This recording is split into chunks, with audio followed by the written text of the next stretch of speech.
Hey YouTube, this is the Art of Prepping. Just looking at two different machetes. One of them is the Cold Steel Kukri, and the other one is going to be Harbor Freight Chinese Special. So here we have the first one here. This is the Cold Steel Kukri. You can get these usually under $30. I've actually used both of these about a little over 2 years. I've really wailed on this one. As you can see, it has its battle damage, but it sharpens up okay. I use a file for this one. A little crude, but just use a hand file and just sharpen it by feel. This one has a pretty decent grip. It's just some type of plastic grip. It has a palm swell on the end, so it reduces your hand slippage. Lanyard hole here. On the forward of the grip, it does have a bit of a palm swell too. In the middle, and then it has a flare on the end, I would say. The blade is relatively thick. I believe it's some type of high carbon steel, always produced overseas. And it definitely has a major recurve on the blade. It's definitely forward, front heavy, as you can imagine. It does chop relatively well. It's not a real big knife, but in terms of some machetes, but it definitely is adequate though for chopping down weeds as I use it for, or small trees, mostly just small saplings. But it does have a sheath that's made out of nylon. I thought it was going to break and tear up a long time ago, but it keeps going.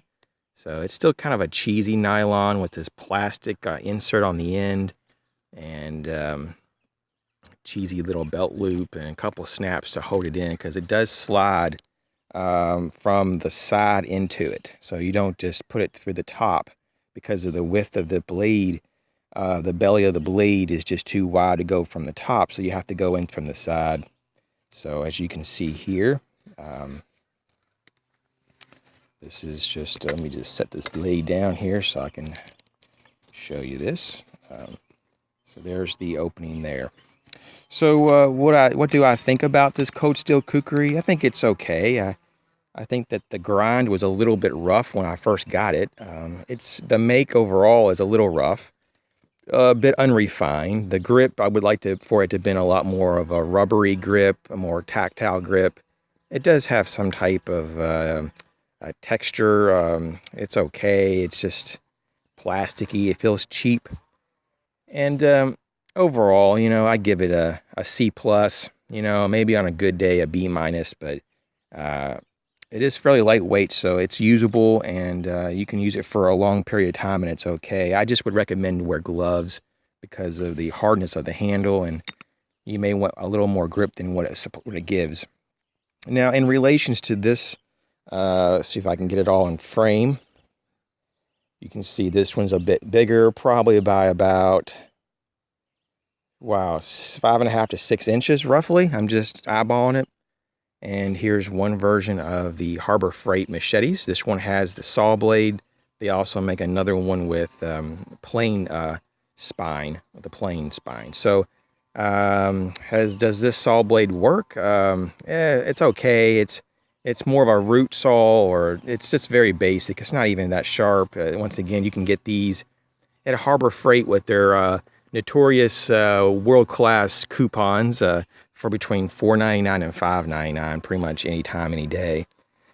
This particular handle is kind of interesting. I do like it. Believe it or not, it feels really good. It feels like a more expensive knife in terms of the feel of it.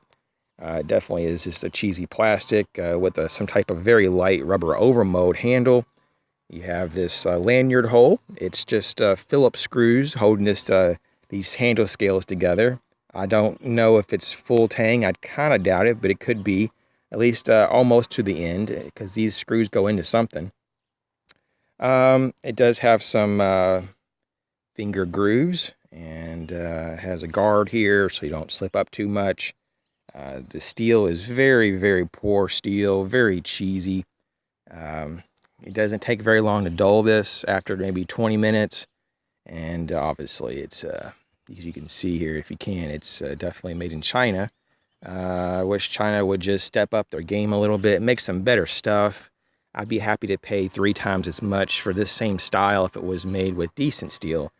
Obviously, it's a type of very cheap stainless steel, probably a 420, and it's probably not even heat treated correctly, if any at all. I just take a hand file, as I did with the, and I do with the Cold Steel Kukri, and just do it by hand and by eye, just kind of in a crude fashion, and just sharpen it with just a standard couple dollar file. It must have some level of carbon because it does have some spots that just started here. I don't really take care of these very well. I just throw them in the shed. I don't even oil them. For just like this one, I think $4.99 is what I paid for it. I really don't care. I have a whole bunch of them. I'm sure it'll last at least a couple more years, but the edge retention is a problem though, because you know, you just don't get much time with it, and then you got to switch out with another one. So what I do is I have 2 or 3 of these ready to go and somewhat sharpened. So if I'm going to do some kind of task in the woods, I can always come back to home base or the vehicle and grab another one if I need to, if I'm using these. Typically, I don't really want to use these, and I don't use these. It's just randomly I do if I don't want to use one of my nicer machetes. But, you know, what's the use of getting a nice machete if you don't use it? So these are pretty much something that I'm not going to buy any more of. It was more just a few years ago I bought a few and experimented with them, and probably doesn't even warrant a review. It might even warrant a buyer's beware. I don't know. Would I buy it again? Probably not. Just buy yourself something a little bit more of a quality. You may want to experiment with other different types of cold steel products. Would I recommend the Kukri? It's okay. Like I said, it's just an average machete. I think Ontario and well, there's a whole host of other ones. Even Condor makes a very excellent machete. There's a lot of other examples that are much better. These are just some of the more affordable options that you may hear about and you see a lot of, especially if you have a Harbor Freight in your area. And I just wanted to show you that they work on some level, but you have limitations. So thanks again for watching The Art of Prepping, and we'll catch you real soon.